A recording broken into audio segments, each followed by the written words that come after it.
Hello and welcome back to Ollie Talks Airsoft. Today we're going to be talking again about the Marui AKM GBBR, and I took this to the range and it's got some range now. So since putting in that 60-degree silicon Mr. Hop rubber, this thing is pinging. So we're now successfully landing shots at 60 meters. And if you want to lob your shots, you can get them out to 70, 80. This gun is amazing. It's still not as good as an MWS. It's still not quite at that level yet. And I think some of that is going to be to do with the slightly shorter inner barrel.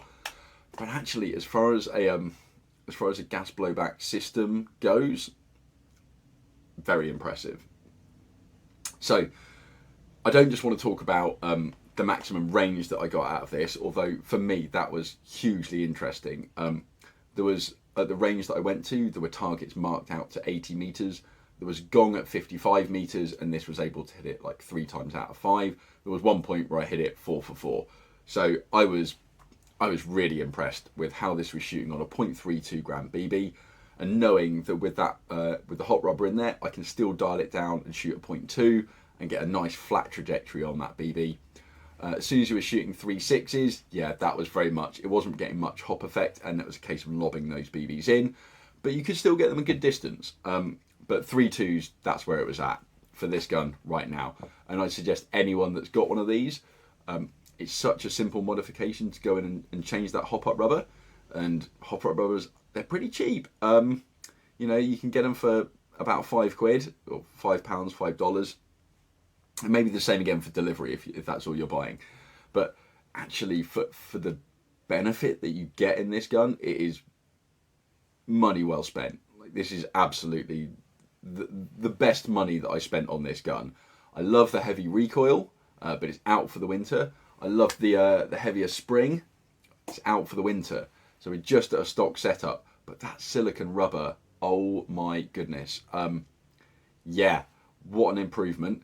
I don't know whether it's just to do with it being a Mr. Hop, or whether it's because it's silicon, or whether it's 60 degree. I don't know which of those particular elements is gelling with this gun so well, but certainly a 60 degree rubber, or a 60 degree bucking as people call them now, that should be for about 300-ish FPS.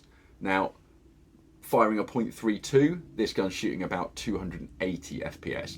So we're about right as far as matching the FPS with the degree of hop-up rubber. Second up, we've got the fact that it's silicon. Now, the only advantage that this should be giving you is it should be less affected by the cold. Now, I'm currently going through the process of switching out a bunch of my different hop-up rubbers for silicon ones so that I can test them in the winter and see how they do.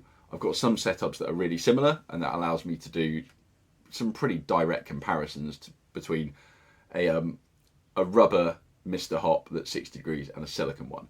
And in fact, with something like this, it literally takes 5 minutes to change the hot rubber. So if you go in, it's not, and you're thinking, cool, that's not the improvements I was wanting. 5 minutes and it's back to stock. Like, it really takes nothing.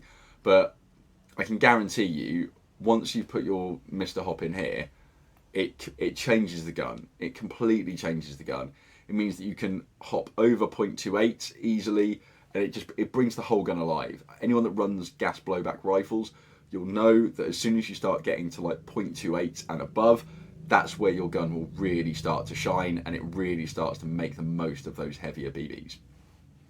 So with that being said about improving your accuracy and certainly improving your range that you get out of this gun, yeah, that's fantastic. And I would suggest anyone that's got this gun, just go and do those things. You honestly will not regret it.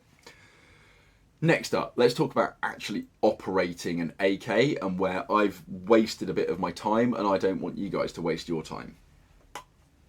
Anyone that has gone onto the internet and seen videos about how to fast reload an AK, you'll see it one of a number of ways, but it'll basically involve flicking the magazine out of your gun and it landing on the floor, and immediately we're going, no, well, that's not going to happen, not with £50 mags. You can do it with your AEG mags, and I have run an AK AEG before, and that's exactly what I did. I didn't care about the mags. I had about half a dozen, and I would flick them off all over the place, but they weren't £50 a pop. So what I found myself actually doing when it actually came to the crunch of I'm coming around a corner, you pull the trigger, you hear that click, what do? Get into cover. First thing I did was, my natural reaction was just get into cover, remove the magazine, nice and simply, and I was actually using my dump pouch for once, which is something that I don't usually do, and certainly with running an AR platform, I almost never would use a dump pouch. It's just something that I just don't do. I would normally choose to re-index my mags, and there were a couple of reasons that that I've always chosen to do that, and it may have been to do with my choice of dump pouch, because I was running a lightweight Blue Force gear, because actually my focus was on, because gas mags are so heavy, I wanted a very light setup. So I didn't want any additional weight on my system, because I knew that as soon as you've got a couple of mags, that's like an extra kilo that you're carrying around. So any weight savings that I could incorporate into my rig, I absolutely did. However, it did mean that I took my eye off the ball when it comes to performance. And I've now swapped out for a T-Rex arms dump pouch, which has a leg strap. My big problem with the Blue Force gear was that it would, with 3 or 4 heavy gas mags in, it would start flopping around all over the place. The same cannot be said for the T-Rex arms, which actually makes it viable to use as a dump pouch. Now, the reason that I was having to do that is because, it's down, on this particular rig, because I was running MP7 mags on the front, and I was actually running the AK mags in these side pouches. So anyone that doesn't know, this is a Ferro Concept Slickster, and it has 4 pouches each side, and these are big enough to hold either AK, AR mags, or whatever you choose. Now, because I was running CQB, I was wearing gloves, and this is a big thing to do with your training. If you're going out and playing in the woods, often I don't wear gloves. Often, because I'm going to be shooting from longer distances. My main reason for wearing gloves, normally especially in CQB, is just to take the sting out of getting shot in the knuckles, because that's what you see when you come around a corner. You don't see much of someone. You're only going to see their knuckles and their face if they're doing it right. So for me, actually, while wearing gloves, re-indexing the mags into these side pouches was quite difficult, because I would have to grab an end and manage to pull it out, get the mag in there. It just wasn't viable, it just wasn't working for me. With these Blue Force gear ones, even wearing gloves, I managed to pull these front flaps open, so it's never been a problem.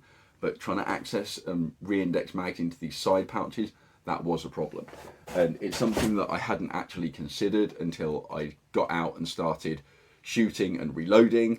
And yeah, it quickly became apparent that I was overexposing myself in a firefight, and I was taking too long to reload, because I was so concerned with trying to re-index a mag, rather than just take the time, remove one mag, put it in your dump pouch, take another mag out, put it in the gun, cock it and shoot.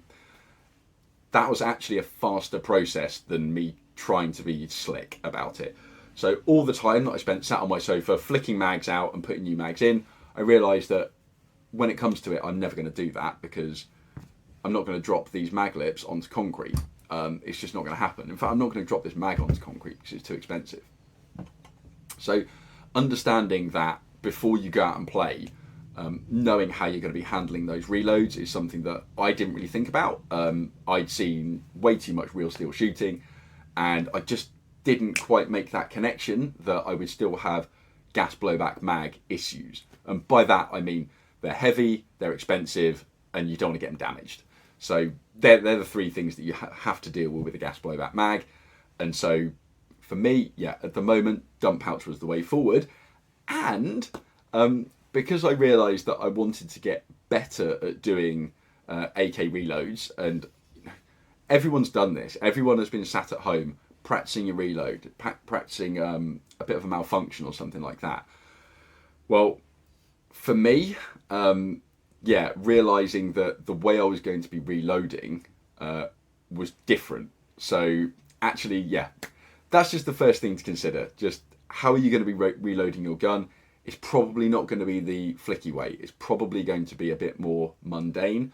So it's just a matter of getting used to that click and being ready to do that reload. And I came up with a drill, and there's going to be a video coming up shortly of, I don't know what to call it yet, either a 4x4 drill, 4x4 reload drill, or a 1, 2, 3, 4 reload. Sorry, ambulance going past. I'm not sure what to call it yet, but there's going to be a video coming, which is basically something that I've had a quick look to see if I could find it, and no one else has done this, but I've done it a few times now, and it's helping me. So it's so embarrassing. I really don't want to kind of do a video stood up in front of a camera trying to reload my gun, but I'm going to do it because I think actually the drill is probably worth it, and when I explain it to everyone, you're probably going to, you might see some viability in it, and you might see that it's actually quite useful. So the third and final thing that I want to talk about with this AK is sling management. Now, every time that I've played with this at home, I've played with it without a sling on. And before I went to a game last week, I actually put a sling on it and decided that yes, the first game that I have played properly with this, with 4 mags, that was going to be the time for me to start running a sling on here. And that was genuinely the first time that I'd thought about my sling management on my AK. Now, that is not the time to be thinking about your sling management. As you're putting it on your gun and heading out into the field, no, I should have thought about it way beforehand. What I didn't realise is that as much as I love my Ferro Concept slingsters, and I can actually attach it onto this gun to give myself a 2-point sling, I can't shoulder bump and I can't transition without swimming out of the sling and just having it around my neck. Now, I didn't know that, and I decided that I was going to shoulder bump while being point man going up a staircase with a right-hand corner. Now, that meant that I wanted to shoulder bump over onto my left shoulder, failing that transition all the way over to my left shoulder. Well, I couldn't do it. I pretty much ended up choking myself out, and then someone leaned over the barricade and just shot me in the neck. And this is how we learn. Like, I immediately just called it as a hit, walked away. I was just like, what was I doing? What was I thinking? Being point man, going up a staircase, and then deciding, no, this is the appropriate moment for me to figure out my sling management. Just foolish, just really foolish of me. So learn from my mistakes. If you're going to be taking an AK out and you're going to put a sling on it, just figure out how you're going to shoulder bump, figure out how you are going to, handle transitioning from left to right hand. It's just something that I didn't think about. I don't want you guys to get shot in the neck, basically, like I did. But yeah, that's all. Just so look out for my 4x4 or 4321 reload for the AK. It's a drill that is going to work on pretty much any gas blowback rifle, but it's for people that want to get a bit better at their reload and actually do a practical reload rather than something flash that looks great. Let's just think about getting the fresh mag in the gun in the most efficient way possible, and that's really what my focus is. So yeah, look out for that video to come and some further updates on stuff that I did at the range at this weekend as well. I think that's it. Thanks for joining me today. Thanks for spending your time with me. And until the next time, guys, take care.